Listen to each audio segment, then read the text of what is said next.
c'est Sensei Stew. Je vous informe rapidement des actualités sur la guerre au Moyen-Orient. Ali Larijani, le secrétaire général du Conseil suprême de la sécurité nationale d'Iran, une figure clé de la sécurité iranienne, a été tué lors d'une frappe ciblée de l'armée israélienne. Par la suite, les autorités iraniennes ont également reconnu la mort d'Ali Larijani.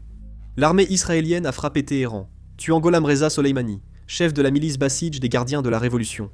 Des frappes ont aussi visé Shiraz et Tabriz. L'armée israélienne a annoncé avoir frappé des infrastructures du régime terroriste iranien à 3 endroits.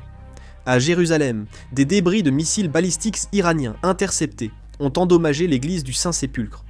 Au Liban, une vaste frappe aérienne israélienne a eu lieu, avec de nombreux missiles tirés depuis l'est du pays. Dans la région de Nahariya, en Israël, un bâtiment a été touché et plusieurs missiles balistiques iraniens interceptés. Au-dessus de Tel Aviv, des roquettes du Hezbollah ont aussi été neutralisées. À la suite des attaques du Hezbollah et de l'Iran, 4 civils ont été blessés.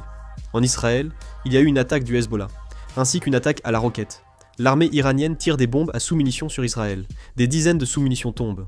Il était rapporté que 2 personnes sont actuellement décédées à cause de ces bombes à sous-munitions. L'armée israélienne a publié des images de frappes aériennes, déclarant avoir éliminé l'organisation terroriste Hamas, qui tentait d'attaquer Israël. À Bagdad, en Irak, il y a eu une attaque contre l'ambassade américaine. Une grande explosion s'est produite à Bagdad, et un drone a été intercepté près de la banque centrale d'Irak à Bagdad. Dans la province de Bassora, en Irak, un champ pétrolier de Majnoun a été attaqué par un drone. Des milices visant des sites énergétiques pour expulser les entreprises occidentales d'Irak seraient responsables de cette attaque. Une milice pro-iranienne a envoyé un drone FPV au-dessus de l'ambassade américaine à Bagdad, apparemment non armée et en mission de reconnaissance. Nous sommes à présent aux Émirats Arabes Unis, sur Dubaï.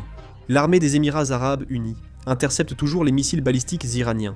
De nombreux débris tombent et les attaques restent intenses. Depuis le début de la guerre, les Émirats Arabes Unis ont intercepté 314 missiles balistiques, 15 missiles de croisière et 1672 drones. Le taux d'interception atteint 90%, mais comme le nombre de projectiles lancés est très élevé, même avec 90%, un nombre considérable de drones et de missiles sont tombés sur les Émirats Arabes Unis. Jusqu'à présent, il y a eu un total de 157 blessés et 8 morts aux Émirats Arabes Unis. Il y a eu une attaque de drones de l'armée iranienne au champ gazier de Shah, à l'intérieur des terres des Émirats Arabes Unis, ce qui a provoqué un incendie. Le président Trump a affirmé qu'avec l'appui de l'OTAN, il n'avait pas besoin de la Corée, du Japon ou de l'Australie. Il a qualifié la situation de test et jugé l'OTAN fautive.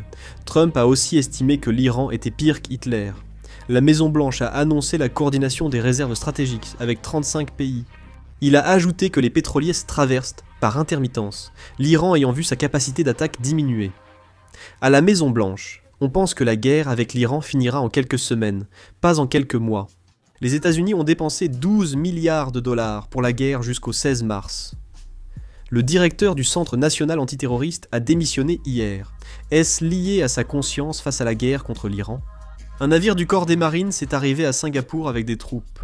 Iran International rapporte qu'au moins 5000 soldats iraniens ont été tués, plus de 15 000 blessés depuis le début de la guerre, et que de nombreux policiers et militaires ont déserté. De plus, le paiement des salaires aux soldats iraniens est retardé, ce qui entraîne une baisse du moral au sein de l'armée iranienne.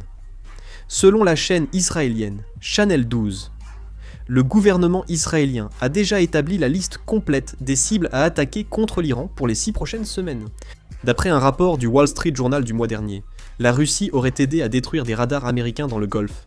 Dès que j'aurai de nouvelles infos, je publierai une vidéo. Merci, fin de la vidéo.